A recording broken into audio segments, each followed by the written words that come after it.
the words of your Son. Alleluia, alleluia, alleluia.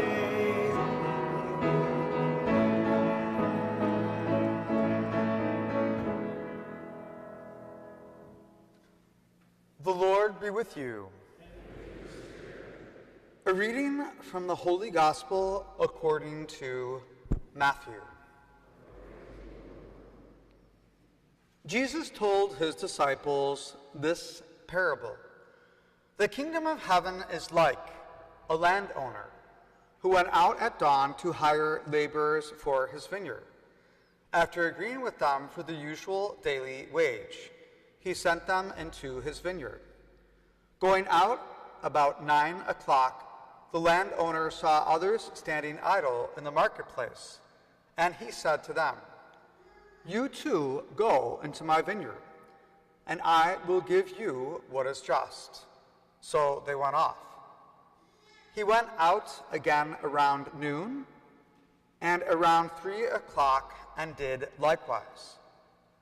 Going out about 5 o'clock, the landowner found others standing around and said to them, "Why do you stand here idle all day?"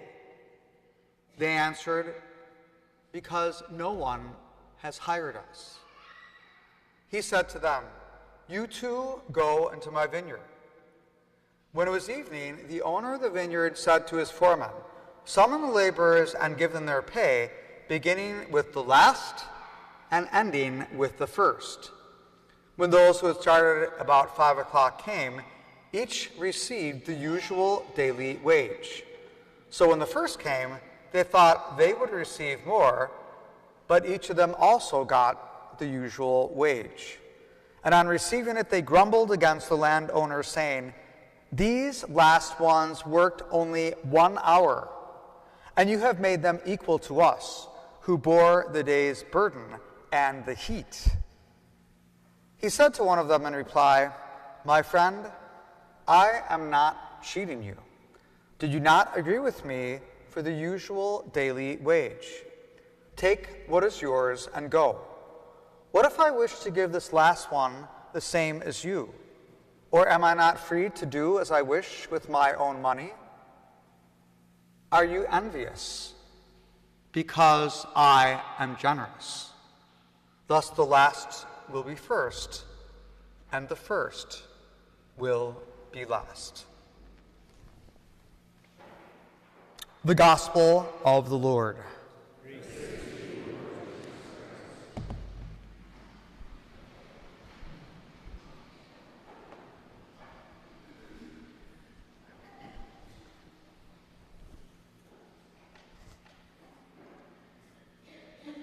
Again, everyone.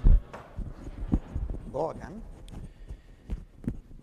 So how appropriate that we get to have this gospel passage, or at least I get to be able to preach on the gospel passage we just heard. From our experience with some parishioners this past week, a group of about 20 of us went out to California to visit the vineyards. It was a very special trip. I won't tell you what my favorite part was. I don't want to scandalize you. How appropriate that as we speak to, we came to find out that right around this time, actually this week, and these few weeks, is harvesting time for the vineyards in California. This is when everybody goes out to handpick the grapes. And these are the grapes that are going to be used to make wine. So after they're handpicked, they have to go through this long process of destemming, crushing, pressing, filtering, and aging, even before it makes it to the bottle. But it's the first step, the going out and picking the bunches of grapes, that's the most important. Because it's something that a machine cannot do easily.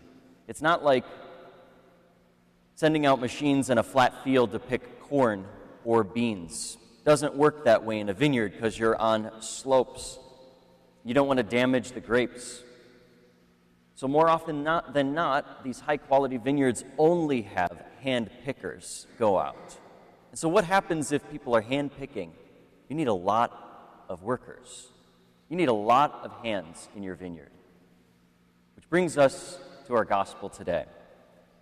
The landowner here goes out to recruit workers all throughout the day, 6 a.m., 9 a.m., noon, 3 p.m., even 5 p.m., close to the end of the day. His goal is to recruit more hands. He wants to get everyone on board with his mission to bring the harvest to fruition as best as he can. I don't think that our mission as a parish is much different from this. Because what's our mission again? This is something that maybe I don't say enough. But our mission is to be a family of God and to form disciples who serve. Be a family, be disciples. Again, can everyone say that with me? Be a family, be disciples. What does a family do? A family knows each other. At least a non-dysfunctional family cares about one another. They're on board with the same goal, living together, the same type of mission. You belong when you're part of a family. Everyone should be able to walk into these doors here at Mass and to get this strong, overwhelming sense of, I belong here. I fit in with everybody else. I may be different from everyone else, but I fit in here because people care about me. I've spoken a lot about our younger generation. This is the early Mass, so you will see less of the younger generation here. But the younger generation, teenagers through maybe early 20s, so often easily misunderstood. This generation, which may not be heavily involved in parish life, you may not see them in church, but that doesn't mean that they're not spiritual or religious. They're very interested in questions of God and faith. Young people were asked the question, what makes up a sense of belonging? How do you feel that you belong in any type of group or organization? And it boiled down to three things. They said this: I feel that I belong when I am noticed, when I am named, and when I am known. Noticed, named, and known. There was a recent poll taken of young Catholics last year, aged 13 to 25. And it found that 87% of young Catholics say they are religious. 87% of young Catholics say they're religious. But only 26% of them say they use their faith as a guide when they're confused about things. Less than 25% say that they find it helpful to connect with their faith community. What a difference. Why does it seem that there's this disconnect where so many of our young Catholics identify as Catholic? They feel strongly connected to God and their faith. But yet so few of them feel that they are a part of our community. They feel that they belong in this parish. There could be a lot of answers to this question, but I want to suggest that one of the reasons for this comes from today's gospel. The landowner goes out late in the day and still finds people standing idly there in the marketplace. And he asks them the question, why are you standing here idly all day? And they respond, because no one has hired us. No one notices us. Basically, no one cares about us. Jesus wants to hire this generation of young Catholics, and frankly, anyone in the Catholic faith who might feel disconnected, not just young people. But this generation that's so often maybe standing idly there in the marketplace, searching for meaning and purpose in a world and in a culture that was very different from the ones that you and I even grew up in. In a place where they're just bombarded with all kinds of harmful messaging and in a very toxic culture of social media. Imagine if you were a teenager trying to feel that you belong in a certain community, and you come in here, but you don't feel welcomed, you don't feel noticed, and you don't feel valued. What are you going to do?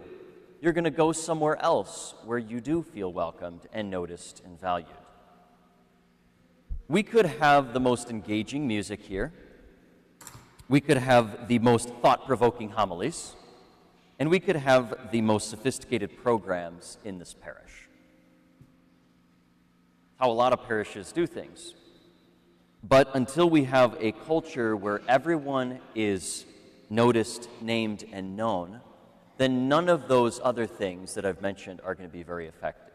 It boils down to, do you feel that you belong when you come in here? That's why before Mass today, we introduced ourselves. That's why we shared with each other our names. That's why you learned someone else's name, and that's why you have it as part of your business to pray for someone else's business. Because we all need to be noticed, named, and known. For my part, I try to be as accessible and visible as possible in the community, especially for our younger generation.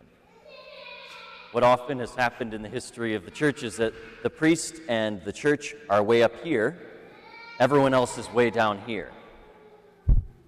That's why I have to come down here from time to time. To break down that barrier, that Father's up here inaccessible, the church, this institution, this club, and everyone else is down here. And I have no access to God. So I try to be out in front of the Faith Formation building when the students are being dropped off. I try to visit their classrooms, try to make sure that greeting people after Mass so that everyone, feels noticed. But I can't do it by myself. I can't make everyone feel that they're welcomed in this church. But you can help with that.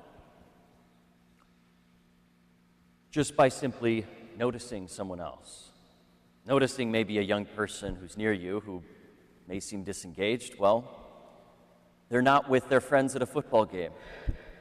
They're not at a rock concert with all their friends. They're in a place that's naturally a little bit unnatural.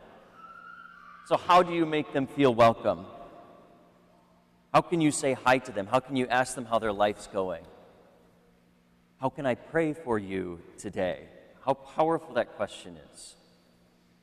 Then maybe this younger generation of Catholics will feel more welcome being a part of this parish because they found people who, even though they may be much older than them, don't think like them, don't act like them, but who notice them, who name them, and who know them. That can be the difference we make in this parish. So we're all workers in the Lord's vineyard with a special mission. We've all been given the same pay, just as these workers did, no matter when you showed up. Some of us showed up at 6 a.m., those of us who have been doing this our whole life, been very committed. Some have showed up way later in the day.